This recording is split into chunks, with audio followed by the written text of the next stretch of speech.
Her clipboard was her weapon, and every smile, every sound from my family became her target. Karen, the self-proclaimed enforcer of the HOA, was unstoppable, or so she thought. What she didn't realize, I knew the rules just as well as she did, and I was about to turn them against her.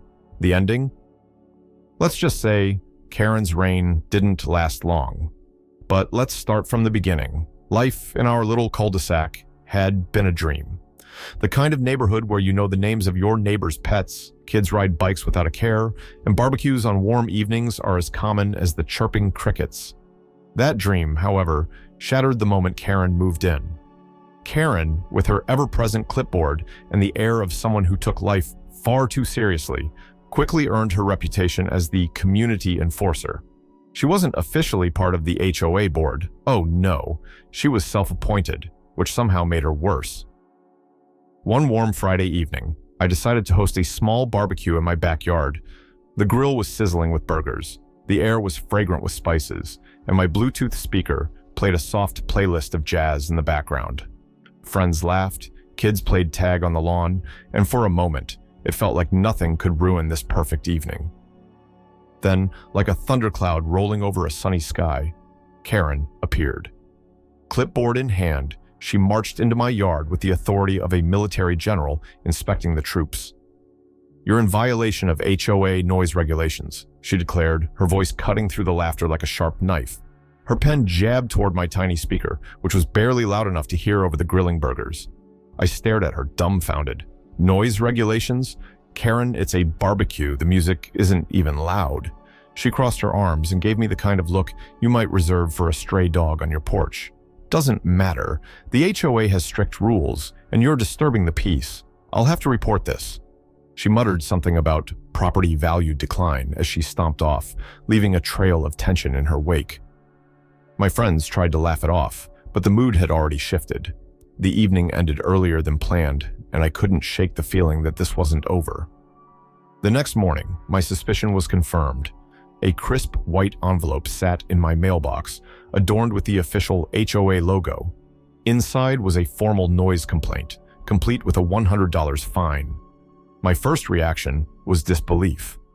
$100 for some jazz and laughter?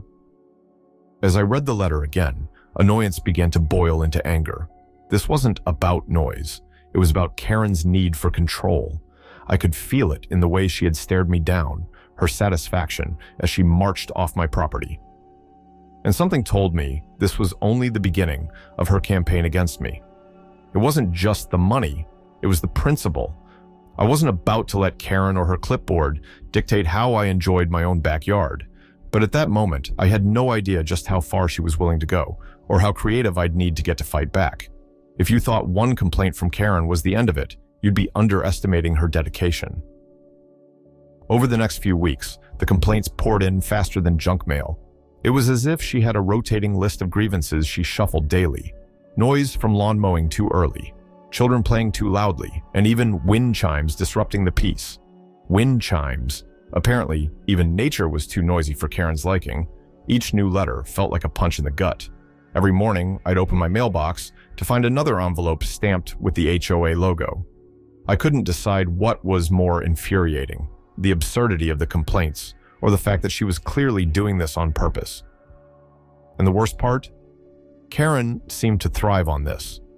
It was like she had made it her life's mission to remind everyone in the neighborhood that she was in charge. I tried to be reasonable. Really? I did. One day, I walked over to her house and knocked on her door, armed with what I hoped was a friendly smile. "Karen," I said, as calmly as I could muster, "can we talk about this? Maybe we can find a compromise that works for both of us?" Without even looking up from her clipboard, she replied, "I'm just enforcing the rules. If you have a problem, take it up with the HOA." And with that, she slammed the door in my face. That was it. My home, my sanctuary, had turned into a battlefield. I felt like I was walking on eggshells in my own backyard. Even my kids started whispering when they played outside, afraid to make too much noise and trigger another complaint. This wasn't just about rules anymore. It was personal. Karen had decided to target my family, and her message was loud and clear. She wanted us to fall in line or get out. But if Karen thought I was going to roll over and let her win, she was wrong.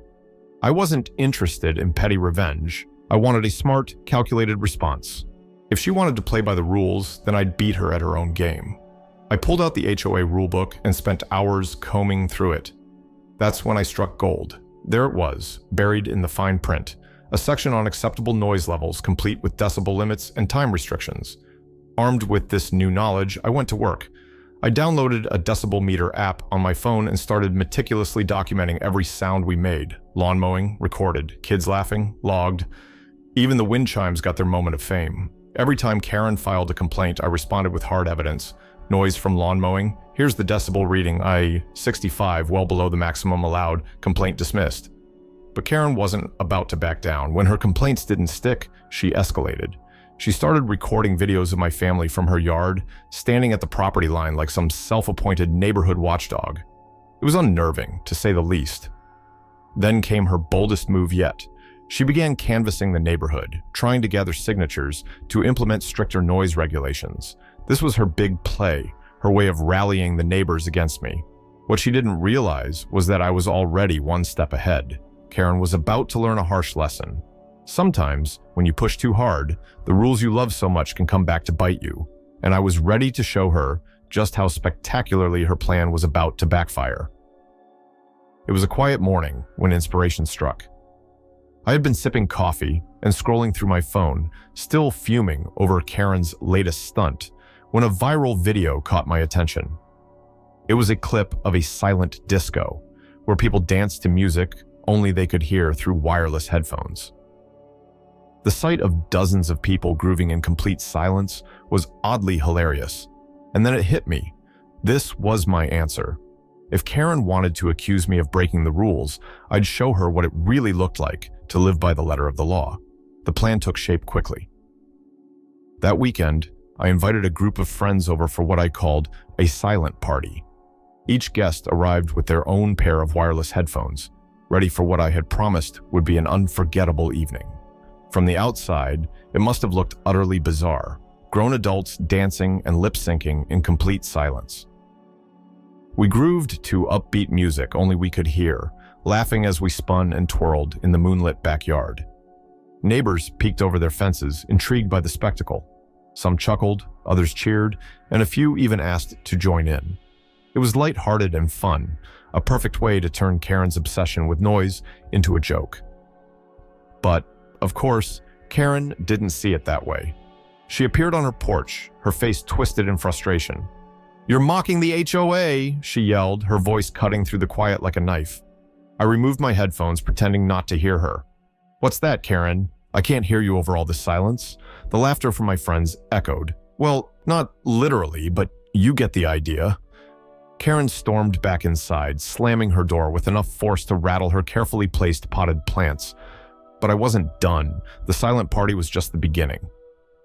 The following day, I installed a decibel meter on my property, complete with a live display that faced Karen's house. It was a brilliant move, if I do say so myself. Every sound was logged and displayed in real time, proving once and for all that my family wasn't breaking any rules. The display became a talking point for the neighborhood. Neighbors would stop by, chuckling as they watched the numbers hover well below the HOA's limits. To drive the point home, I organized weekly meditation mornings in my backyard.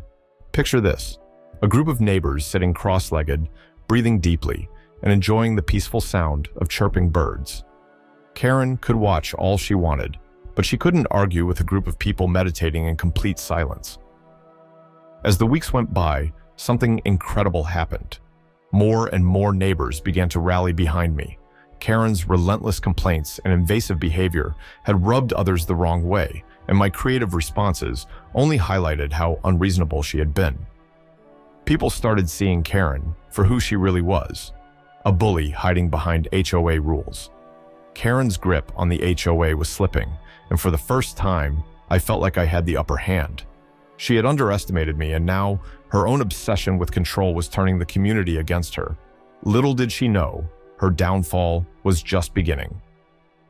The 4th of July was the highlight of the year in our neighborhood. Every house seemed to glow with decorations, red, white, and blue bunting draped across fences. strings of lights twinkling in the trees, and kids running around with sparklers. It was a celebration that brought everyone together, a brief reprieve from the small squabbles of daily life. Even the HOA had approved a special noise permit for the fireworks display, making the night feel even more festive. But Karen wasn't one to let go of her crusade, even for a holiday. The event was in full swing. Burgers sizzling on grills, neighbors chatting, and children laughing, when Karen stormed into the park with the confidence of someone convinced they were on a righteous mission. She held a bullhorn in one hand and her ever-present clipboard in the other, her expression a mix of frustration and determination. "This is unacceptable," she bellowed into the bullhorn, her voice cutting through the cheerful chatter. "The noise is out of control. You're violating community standards." The music stopped. Conversations hushed. All eyes turned to Karen as she marched into the center of the celebration. It was as if she had sucked the joy out of the air in a single breath. For a moment, there was only silence. Then, a voice from the crowd broke through. "You complain about everything, Karen," shouted a neighbor, his tone equal parts exasperated and amused. Another chimed in louder this time. "Why don't you just move if you hate it here so much?" The tension that had been simmering for months finally boiled over. People began voicing their frustrations, one after another, until Karen was surrounded by a chorus of fed-up neighbors. "You've ruined enough events already. Leave us alone, Karen. We're tired of your nonsense." Karen's face turned red as she realized the crowd was no longer on her side. Her grip on her clipboard tightened, her bullhorn shaking slightly in her hand. For a moment, it seemed like she might fight back, but the weight of the collective frustration around her was too much.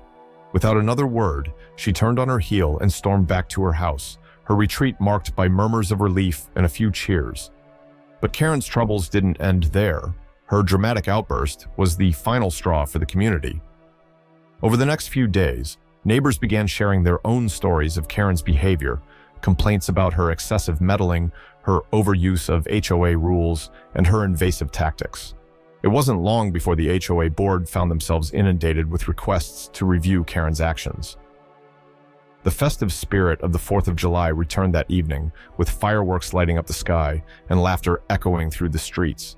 Karen, however, watched it all from her darkened window, isolated and defeated. Her reign as the self-appointed enforcer of the neighborhood had finally begun to crumble, and the sense of community she had worked so hard to disrupt was stronger than ever. For the first time in months, I felt a sense of peace. The neighborhood had spoken, and Karen had no choice but to listen. But even as I watched the fireworks explode in brilliant colors overhead, I knew this wasn't the end. The wheels of justice had started turning, and Karen was about to face the consequences of her actions in a way she never expected. After months of enduring Karen's endless harassment, the neighborhood had finally had enough. It wasn't just me who had suffered her antics. Her invasive behavior, baseless complaints, and constant meddling had affected everyone. The 4th of July fiasco had been the tipping point. Conversations that once quietly circulated among neighbors now turned into a unified voice. Something had to be done. A small group of us, myself included, decided to take action. Armed with a folder of evidence documenting Karen's behavior, I joined a meeting with the HOA board. The room was tense but purposeful, a quiet hum of determination in the air as we laid out everything, every frivolous complaint, every instance of her overstepping boundaries, and even her attempts to gather signatures for unreasonable new rules. The board members, to their credit, listened attentively. As we presented videos, emails, and testimonies, I could see their expressions shift from polite neutrality to visible concern.